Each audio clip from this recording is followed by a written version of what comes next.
আসসালামু আলাইকুম এভরিওয়ান।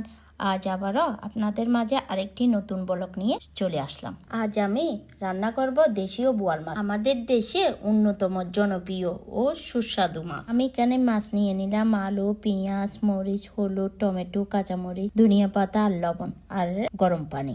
বাজার থেকে আনা মাছগুলো আমি আগে হলুদ আর লবণ দিয়ে 15 মিনিট রেখে দিলাম, যাতে কাঁচা গন্ধটা চলে যায়। যেহেতু বোয়াল মাছে একটু কাদা গন্ধটা লাগে, তাই আমি 15 মিনিটের মতো রেখে দিলাম। তারপর ভালো করে ধুয়ে নিলাম, বসিয়ে দিলাম কড়ার মধ্যে তেল দিয়ে হালকা করে, তারপর পেঁয়াজগুলো দিয়ে দিলাম। পেঁয়াজগুলো ব্রাউন করে ভেজে নিব। এই মাছের নরম মাংস, কম কাটা এবং বিশেষ স্বাদের কারণে বোয়াল মাছ দিয়ে তৈরি যে কোনো পদ ভাতের সাথে অসাধারণ লাগে। ব্রাউন করে পেঁয়াজগুলো ভাজার পর আমি দিয়ে দিলাম হলুদের গুঁড়া আর মরিচের গুঁড়া।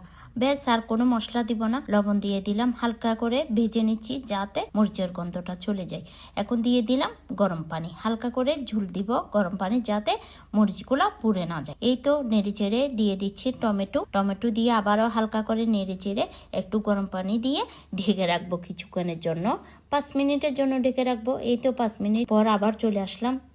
টমেটোগুলো অনেকটা নরম হয়ে গেছে। এখন দিয়ে দিব কাঁচামরিচ গুলো দিয়ে একটু হালকা করে নেড়ে ছেড়ে তারপর দিয়ে দিব আলুগুলো একটু করে নেড়ে ছেড়ে তারপর মাছগুলো বসিয়ে দিব। বিশেষ করে গ্রাম বাংলা ঘরোয়া মশলা দিয়ে রান্না করলে দেশীয় বোয়াল মাছের আসল স্বাদটা পাওয়া যায়।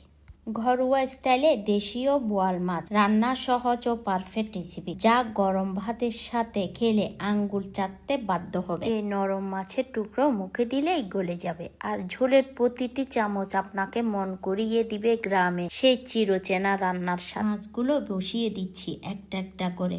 এরপর মাছ মশলার সাথে ধীরে ধীরে ফুটতে থাকবে, আর সে মুহূর্তে রান্নাঘর ভরে যাবে এক অদ্ভুত লোভনীয় সুবাসে।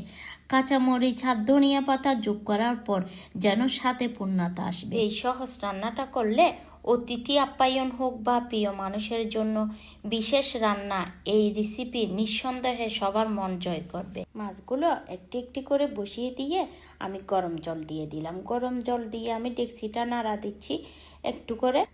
আমি কাঠি দিয়ে আর নাড়বো না, কাঠি দিয়ে নাড়তে গেলে মাছগুলো ভেঙে যেতে পারে। 15 মিনিটের জন্য ঢেকে দিলাম। ঢেকে দিয়ে আমি লবণটা চেক করছি ঠিক আছে কিনা। হ্যাঁ, ঠিক আছে। এখন ধনিয়া কুচি দিয়ে দিলাম। ধনিয়া কুচি দিয়ে আরো 5 মিনিট ঢেকে রাখবো। 5 মিনিট পর আমি পরিবেশন করব। যারা রান্না ভালোবাসেন তাহলে এই ভিডিওটি লাইক, কমেন্ট ও শেয়ার করতে ভুলবেন না। আরো মজার রেসিপির জন্য আমাদের সাথে থাকুন। আল্লাহ হাফেজ।